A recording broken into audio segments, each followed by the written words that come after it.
so good time to leave, huh? Yep. I don't know if I've ever seen those blinds open all the time. No. Are we all in HD now too? HD? It is, there's action on that one as well.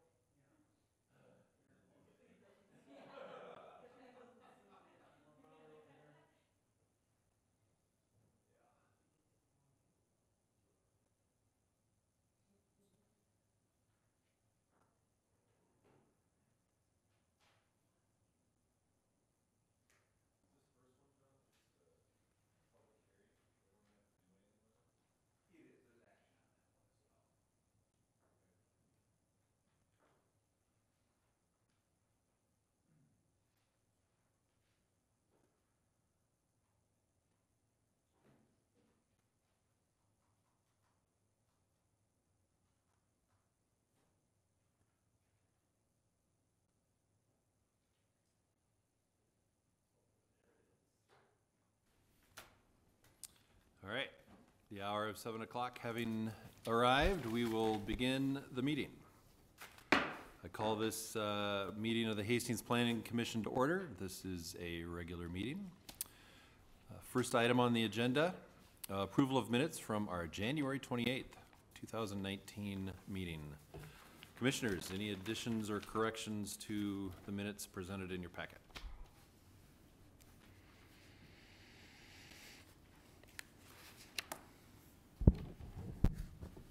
Mr. Chair, motion to approve the minutes as stated. All right, Commissioner Alpa motions for approval. Is there a second? I'll second that. Oops. I'll second that. All right. Commissioner Johnson seconds. All in favor of approving the minutes as presented, say aye. Aye. Opposed? Motion passes. All right, next up on the agenda, we have a minor subdivision and variance request. Director Hinsman. Thank you, Mr. Chairman and Planning Commissioners. What we're looking at is 1548 Featherstone Road, which is shown on the map here. The property itself is 2.52 acres. The property on Featherstone Road is located just across the street from Summit Point Drive, a little bit east of the high school. This is the cemetery located right over here. The proposal is to split off a small parcel here, which would be about 13,300 square feet, shown in red, from the larger parcel. So two actions before you tonight. One, the minor subdivision. Two, would be a variance on the remaining lot.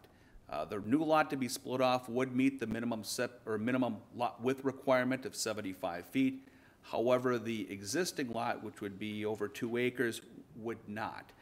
There is a requirement that at the front setback, which is 20 feet, the lot must be 75 feet wide. At this point, the lot would need to be 75 feet wide, and it would be 30 feet wide. When you get further up the property here, you would have a lot width here of about 140 feet where the existing house is. It's what we term a flag lot situation, in which we have one house here essentially would be built in front of another house here. And so we have those two actions before you tonight here. When we take a look at the minor subdivision portion of it, there's a couple of things that I note within the requirements. The properties do meet the minimum requirements, but for that variance request itself, we would be looking for a permanent street and utility easement. Right now, the property line technically goes to the center of Featherstone Road.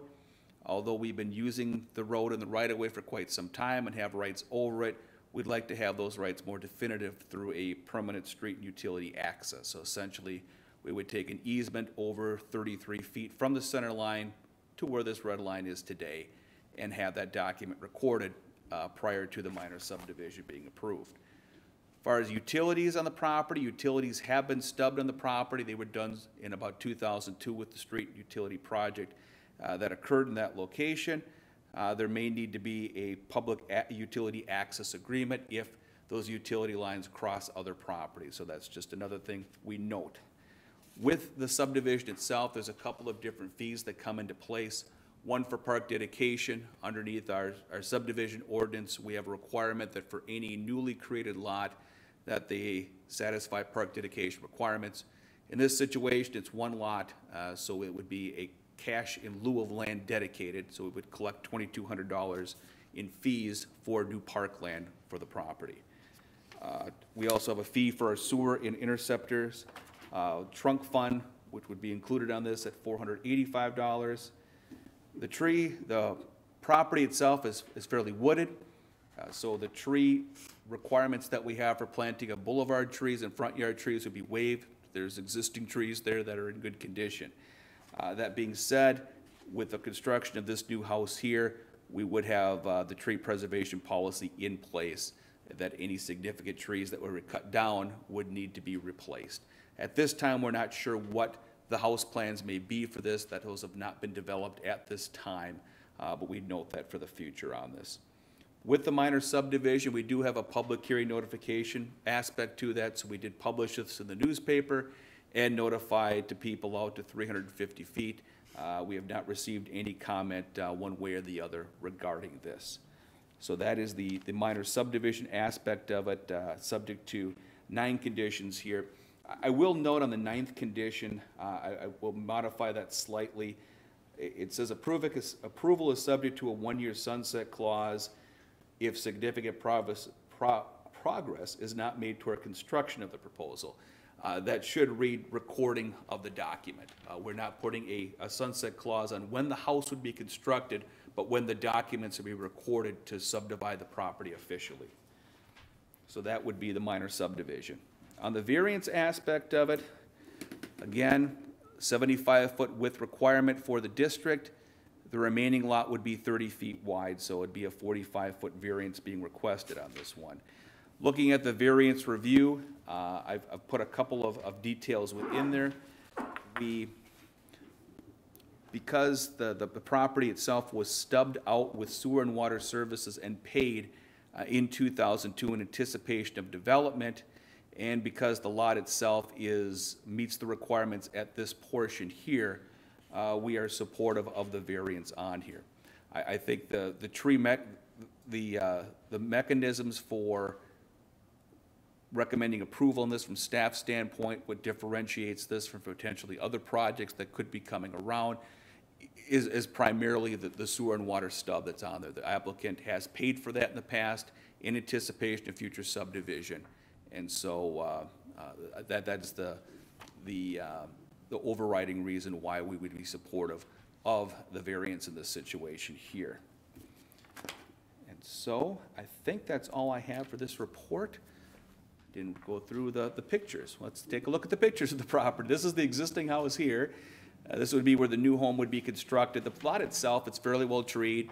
Large ravine that goes with the property. You can see it undulating down here to about 40 feet in depth. Part of the proposed lot site over here, looking south from the existing home. Everything would be accessed here off a joint driveway. The existing home right now is on a joint driveway that's actually in Ninninger Township. It's kind of strange. There's about a 30-foot strip, Hastings, Ninninger Township, Hastings again, and then it's all Hastings south of Featherstone Road. So a little bit different situation here that we have with this home. And this is the survey of the property itself. So again, this is a public hearing. If you want to open that at this time, also Shelley Krantz, the applicant, is here as well if you have any questions for her. Thank you. Thank you, Director Hinsman. Yes, we will open the public hearing at this time before the commission has their conversation. So I'll open the public hearing. If there's anybody that would like to make comments, can step to the podium or not. All right, seeing none, I'm going to close the public hearing. Commissioners, I have a question to start the conversation. Why is there a 75-foot minimum lot width requirement? Well, you want to be able to have adequate width of a property to construct a home. So there's no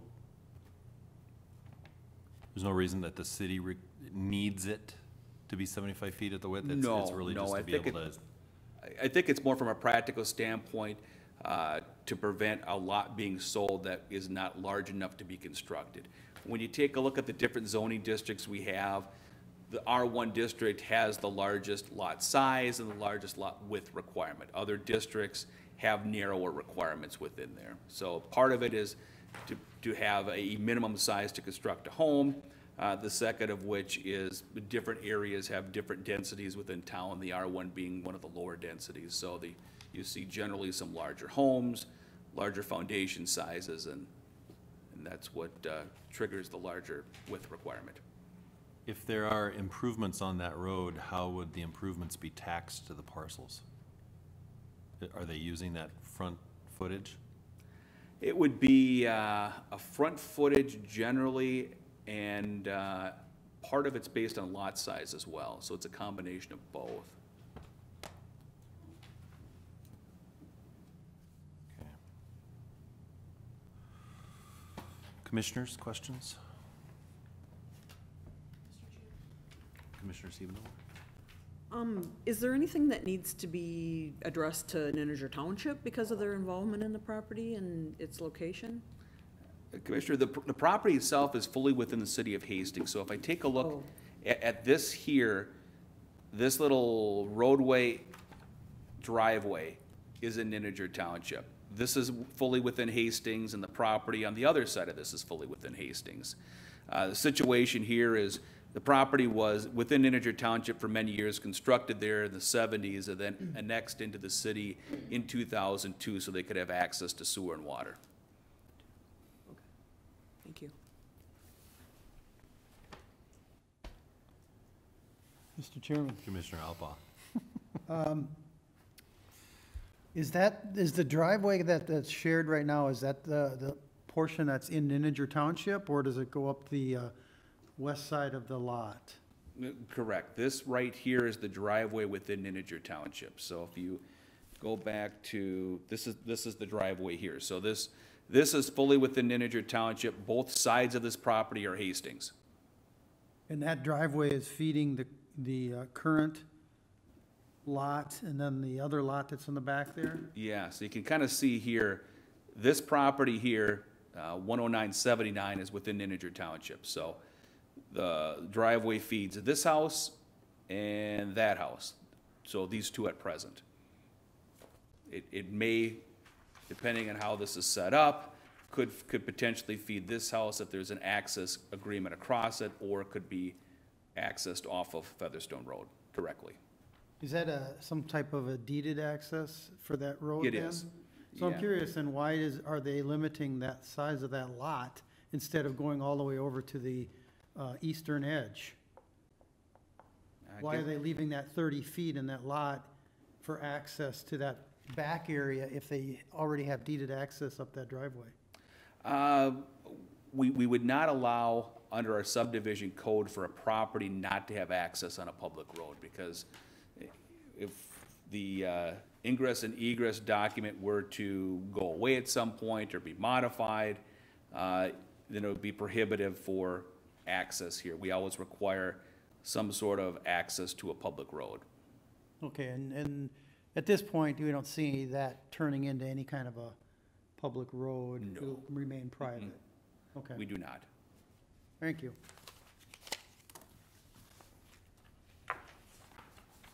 Commissioner Chair. Morris?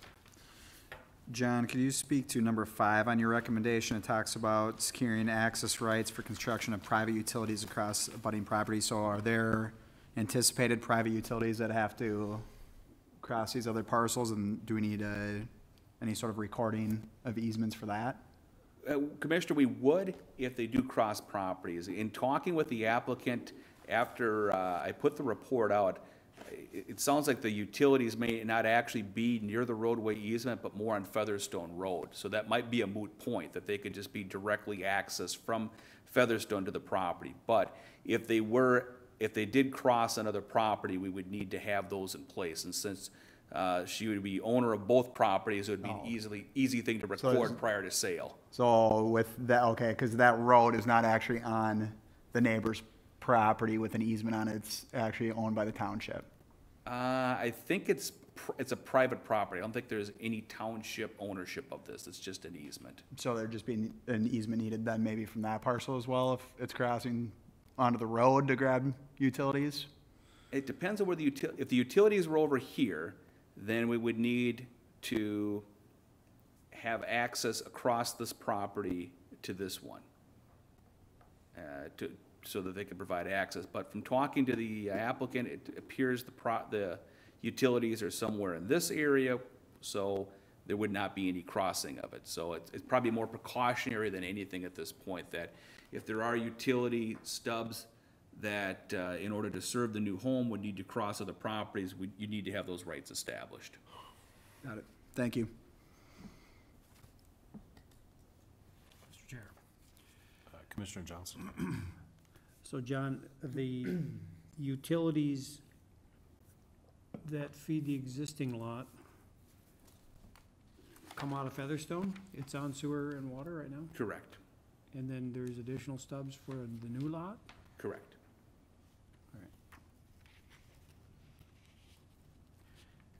And do those utilities then go up the 30-foot? They do not. I think maybe the distance is a factor as to why this is still in Integer Township, or perhaps the well and the septic are in okay condition. But when you look at this map here, yeah, this house up here is on well and septic. Okay, but the house, the lot in question that we're splitting out of is on sewer and water with the city? Correct. And those utilities go up the 30-foot band that's remaining, or they go up Nininger, the Nininger property? I believe they run up here and in, I think right towards the back of the house, Dan? They're all on the left side, The left side of the house? and, yeah, the left side of the red, rectangle there too. Okay, over here?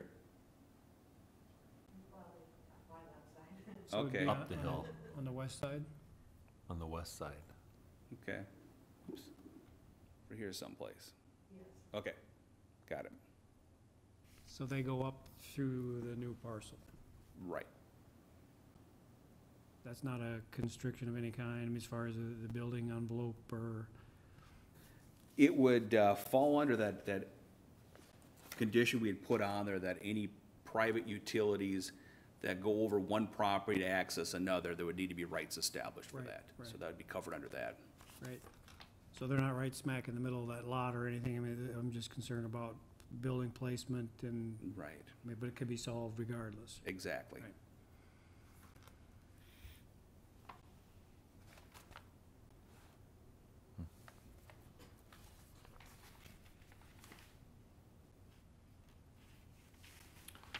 Any other questions, commissioners?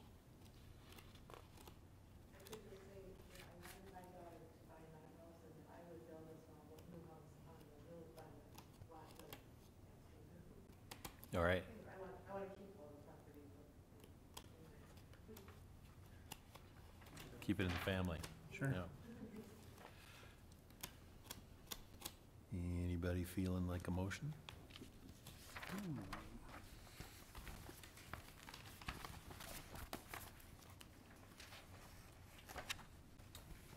Mr. Chair, Commissioner Alba. we'll make a motion to approve the minor subdivision and variance 2019-06 at 1548 Featherstone Road. All right, there is a motion to approve both the minor subdivision and the variance to the Hastings City Code. Is there a second? I have a question. Go ahead. Are we needing to adjust the number 9? I would ask that number 9 be adjusted, instead of construction of the proposal, to read recording of the document, yes. So at this point, there's a motion on the floor, so we're looking for a second, and then we can have discussion on that. Mr. Chair, I'll second. Commissioner Barr seconds. Okay? All right. Discussion? Yeah, discussion, and it's a good point that was brought up by Commissioner Siebenaler. Would the maker of the motion amend the condition number 9, changing construction of the proposal to recording of the split? Looking for the Yes. maker and the seconder to acknowledge that. Okay. Second. All right? All right, both amenable? Any other discussion before we take a vote? All right, all those in favor of approval, say aye. Aye. Those opposed? Motion passes. Okay, thank you. And then this will go forward to the April 1st City Council for final action. Thank you. All right. Thanks, Shelley. All All right, next up on the agenda, a review of the fair housing policy. Director Hinsman. Commissioners, I will run through our fair housing policy, some of the background, and why this is being presented to you for review today. So what we have drafted is a fair housing policy. The precursor of that is Metropolitan Council has required adoption of a fair housing policy to be eligible for future livable communities development grants. Now, these LCDA grants have been helpful in funding many different opportunities for environmental cleanup and amenities for the city. And so we have put together a fair housing policy based upon some of the things they were looking to have in it, as well as what other cities who have adopted them recently have put in there. And so essentially, what we're doing is we're stating that the policy is a commitment of the city to ensure that fair and equal housing opportunities are granted to all person in all housing opportunities and development activities. So we're being fair with our housing across all spectrums of society. What does that mean for us as far as the city goes? What we've recognized in here is that we're a small agency. We do not have a housing department. We do not have really a housing person. So we have limited resources to solve fair housing policy issues that maybe larger facilities may have. So what we're really looking to be is a clearinghouse of information. We'll provide the contact for others that have more experience and more knowledge of housing issues that may come up. What we'll do is we'll put some information on our website, along with what we call a concern report form. If anyone has an issue with fair housing, they'd fill out this form. Form will go to me. I'd send it to the appropriate individual. So we require that this fair housing information be shared with our rental licensees and be used in a financial assistance. We've also, will be reviewing our city code to identify the potential for disparate impact or disparate treatment. Broad statement, looking at what that might mean, I'm not exactly sure. But we look at that in our existing code and any new proposing housing developments. We want to make sure that we're not taking action either through our existing code or new development that would perpetuate fair housing policy that would not be fair across all spectrums of society. So that's essentially what the draft would be. What we're asking for is a discussion, potential action by the commission tonight. Upon action by the commission, we would forward this to the city council for final action at that point. So I can stand for any questions. Thank you.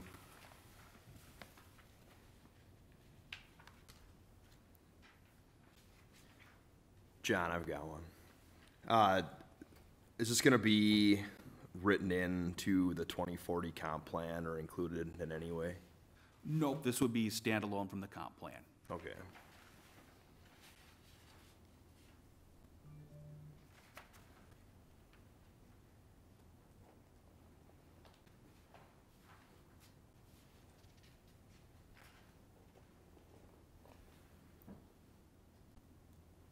Mr. Chair. Mr. Barrs. John, from a staff perspective, is there any reason or anything we should be aware of regarding this policy that wouldn't be beneficial for the city? I mean, is there any reason to Yeah, implementing this?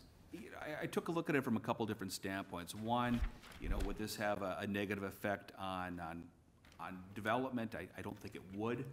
I don't think it'd have much effect there at all.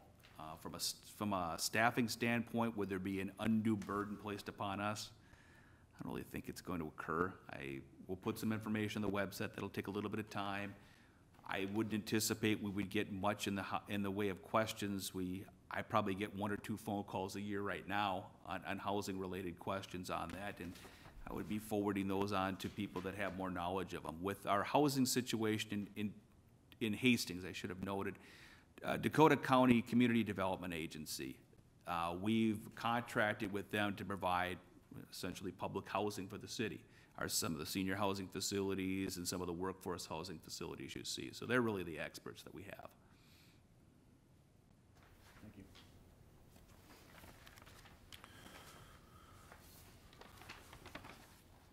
Commissioner Alpal.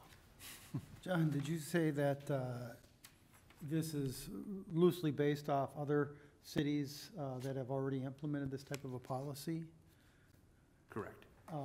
And is there any type of a process, if somebody reports a violation of this, is there some kind of a process that's put in place then to investigate or check it out? Sure. That's where that housing incident form comes in, so there'd be a written record of the complaint and the nature of the complaint taken and where it would go from here.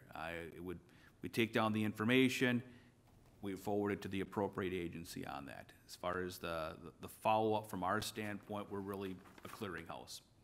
That would be the extent. The appropriate agency would be one of these listed here, I'm assuming. Most likely, yes. Okay, thank you.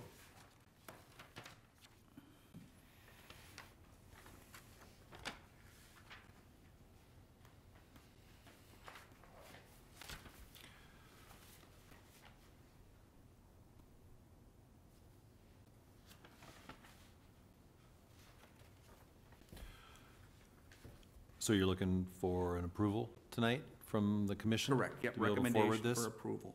Okay. Any other thoughts, commissioners?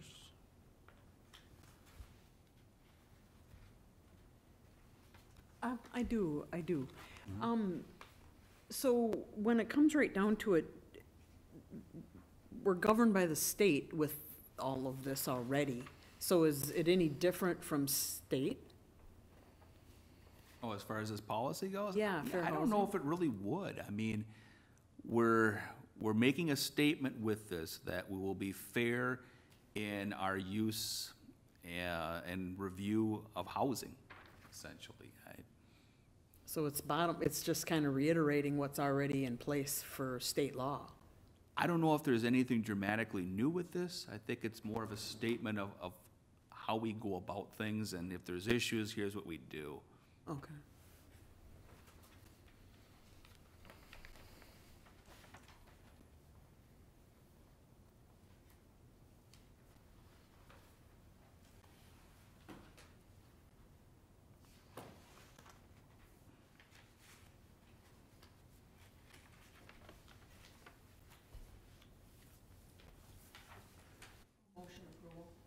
All right. Commissioner Siebenaler puts forward a motion for approval. Is there a second? Second? Commissioner Alpal seconds. Any further discussion on the motion? Quick question. Go ahead. John, maybe you can clarify. So this was adopted from information provided by the Met Council. How many of the cities in the metro area then have adopted such a policy? Do you have any idea? I don't, Commissioner. It's a good question. This requirement is going into place for grants that would be granted in 2019. So we were made notice of this in late 2018. And so I think a lot of cities are in our position where they're just beginning to adopt these so they can be eligible. We have a new grant round coming forward on May 1st, so I think cities are looking at that. Sure. Thank you. Any other discussion? All right, all those in favor of approving, say aye. Aye. Opposed? Motion passes. Next steps for that? Next step for that'll go to the City Council on April 1st for action as well. All right. Next item on the agenda, proposed change to the Planning Commission meeting schedule. Yeah, Planning Commissioners, wanted to discuss with you potential changes to our schedule. As you know, we are scheduled to meet the second and fourth Mondays of the month, and as you know, we have a lot of meetings that are canceled. And so I've been reluctant over time to go down to one meeting a month, from the standpoint that I don't want to put an unnecessary kink in for development applications. Having 2 meetings a month provides for more access for developers to make deadlines and to move things through the process. So I'm trying to figure out how's the best way to move forward with this. One of the things I'm bringing forward to you for discussion is the possibility of, we would have a regularly scheduled meeting as we do. Let's say it's the second Monday of the month. we would reserve the possibility of calling a special meeting on the fourth Monday of the month. And so maybe it's a little bit different in the semantics of it. Right now, what we're doing is we're scheduling 2 meetings a month, and we're likely canceling 1. In this situation, we're scheduling 1 meeting a month with the possibility of a second, and I would give you a couple of weeks' notice if we're going to have that meeting or not. And so that is what we're bringing forward for discussion tonight. When we take a look at the history, over the last 10 years, we have 24 meetings scheduled a year. We've canceled an average about 10 a year, so almost half of those. We take a look at our other commissions we have, they're once-a-month commitments. When we take a look at other cities, our peer cities, most of the cities in Dakota County, about 75% of them meet monthly. Only 25% of them meet twice a month. So no action requested tonight, but more just a discussion among the commission. What would be the item that would cause us to call a special meeting on the fourth Monday as opposed to just putting that on the agenda for the next monthly meeting? Mm-hmm. It's a good question on that one. We have our public, we have a deadline sheet established for anything that would require our larger projects that would have a public hearing aspect to it or a site plan. So we have applications due on X date, which is generally going to be 3 weeks before the meeting. So if we get an application in here and it would fall on a fourth Monday of the month, we would have time to review the application, make sure it's complete, and then schedule that meeting for approval.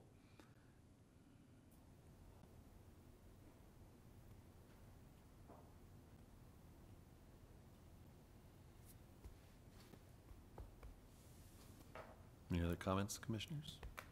Commissioner Johnson? Kind of a comment or question. So you said it's kind of a semantic thing, right? Mhm. And so what we've been doing is what we've been doing. And a lot of meetings get canceled. What's the difference? It's a fair point. It's a fair point. And maybe I'll ask the question of you all as a group. I mean, with the commitment that we've established at potentially 2 meetings a month, is it easier for the group to have a meeting scheduled and canceled, or have a situation where we may have a special meeting called? I look to you. You're the volunteers. You're the ones that are going to be serving this. From my perspective, I like them scheduled. Yeah. I just plan on every other Monday, right? Okay. And if it's canceled, then I get an extra beer. Right. And I'd like to comment. From my perspective, I just as soon have it be 1, just from a scheduling point of view, with always more to do than I sometimes can find the time. So certainly would like it to be 1 myself. I think maybe the key is really, if we can manage 90% of the time to do it on a monthly basis, then perhaps that's all we need to schedule, right? If I would hate to see the fourth Monday become sort of a every other month type of an event, right?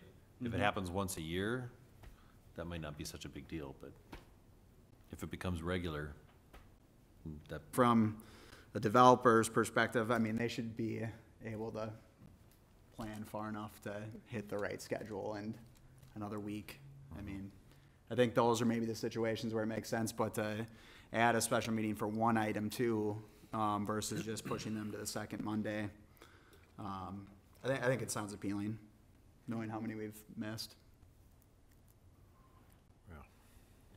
So when development was peaking out, Mhm. those meetings were probably used very few were canceled, I would suspect, Yeah. back in the day. Back in the day, I mean, we'd still, it would probably be more 6, 7 a year, as Okay. opposed to 10. Right. Yeah. Right.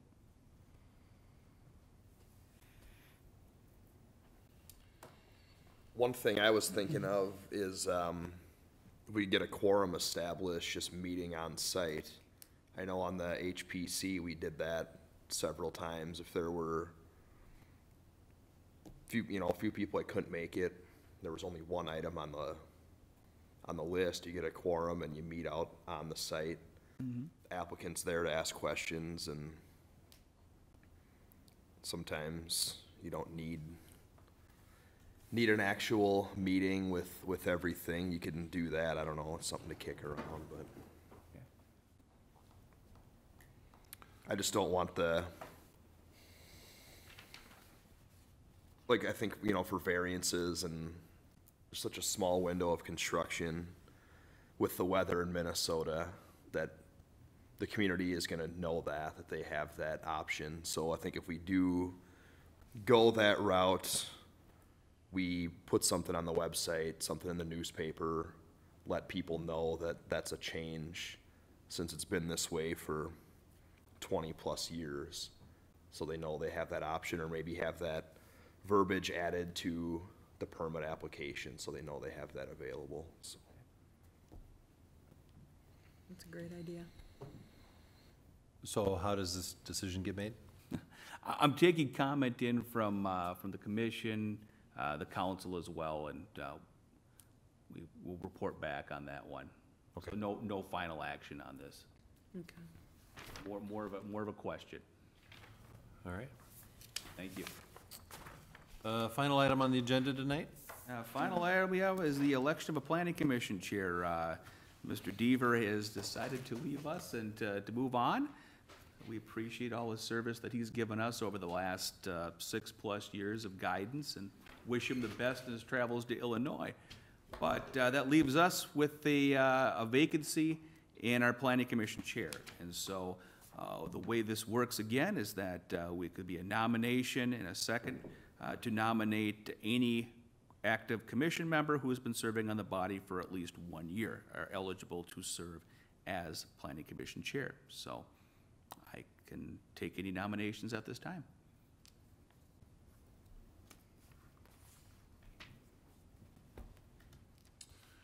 Well, I'd like to make a motion.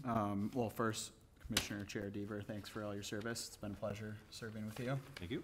Best of luck with the move. And I'd like to make a motion to elect Commissioner Alpa. All right. Any discussion? Further nominations? Seeing none, we'll just take a vote. All those in favor of Commissioner Alpa becoming chairman, say aye. Aye. Aye. Opposed? Passed. All right. Now it leaves us with our next question here, which is now we need a planning commission vice chair. Same process, same rules.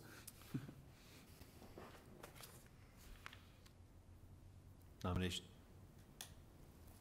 Mr. Chair, Commissioner Alpa. I would like to nominate Commissioner Bars for vice chair, All right. if he's so willing.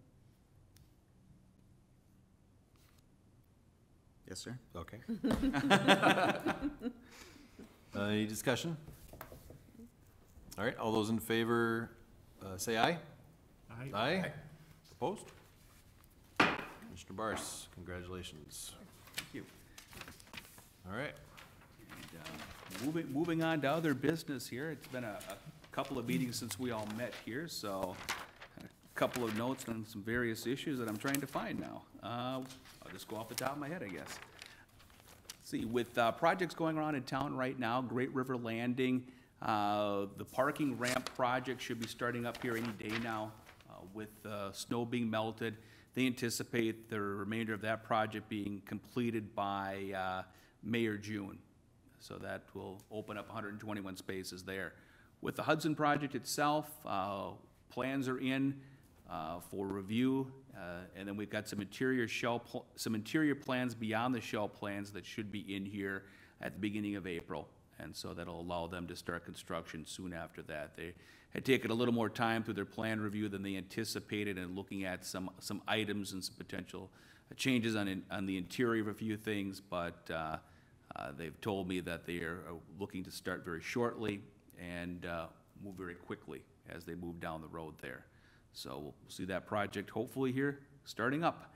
With other items going around town, at the last Hedger meeting, we did have a discussion on a potential lot sale in the industrial park, which may end up with a site plan coming forward to planning commission with a proposed mini storage operation going on there. So I think Hedra is going to be looking at that again at their meeting in April, and then we may have applications coming forward here shortly after that. Other items out there with the next meeting we have scheduled on April 8th. I believe we will be meeting that night. We've got an application in for McNamara Field to do some improvements over there, including concessions and front gate and parking lot improvements on that project. So I think that's going to come forward on April 8th for that. With the comprehensive plan, we should be having the public hearing on that, I think, at the last meeting in April at this point. We're still wrapping up a few changes that we're trying to meet some of the requirements of other agencies. So I think the last meeting in April, we will have that come forward. And I think that's all that I had at this time. All right, thanks. Any questions for Director? John, I'm just curious, with the delays that they've had on the Hudson building, are they still gonna be substantially done by the end of the year as they were initially required to? I hope so.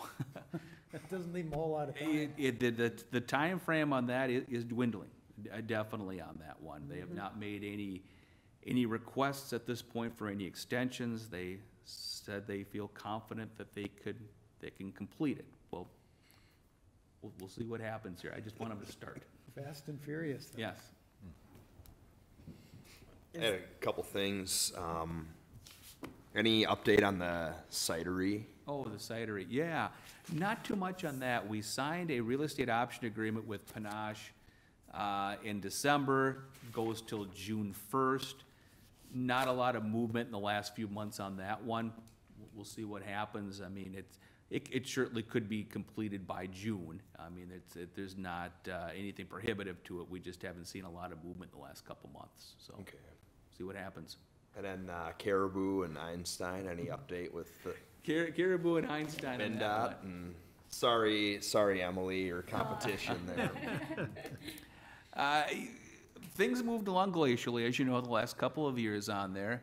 If there's another measure that's just up from glacially, a little more progressive, that's where we're at right now. There's things that are happening which are good with the attorneys involved with the corporation there with Walgreens. That we got an email back about a day ago. It sounds like things are moving along there. I'm hopeful. All right. One more. Go ahead. Since it's in my backyard, anything from Wallen with any changes? Anything? Nothing? No, have not heard anything from them. And I bumped into the attorney, Todd Rapp, for the first time since council about a week ago, and nothing. Yeah. Sounds good. Yeah. No news is good news. Well, before I ask for a motion to adjourn, I just want to say thank you very much. I have enjoyed my time here. I greatly appreciate and respect the time that the commission puts in. I think participating in government is extremely important, and participating in local government is the best way for people to do that. So I really appreciate the time that you all put into the commission. Director Hinsman, thank you very much for all the work that you do to support this commission in its mission. So thank you very much, and best of luck in the future. Thank you. Motion for adjournment? I actually have something that I wanted to bring forward. Sure. Since I began on the council, I've been concerned about having enough time to review the paperwork that we get and the things that we need to look into before the meeting. I'd like to have some kind of a discussion and comments about, asking your department to be able to provide things sooner than what they currently are.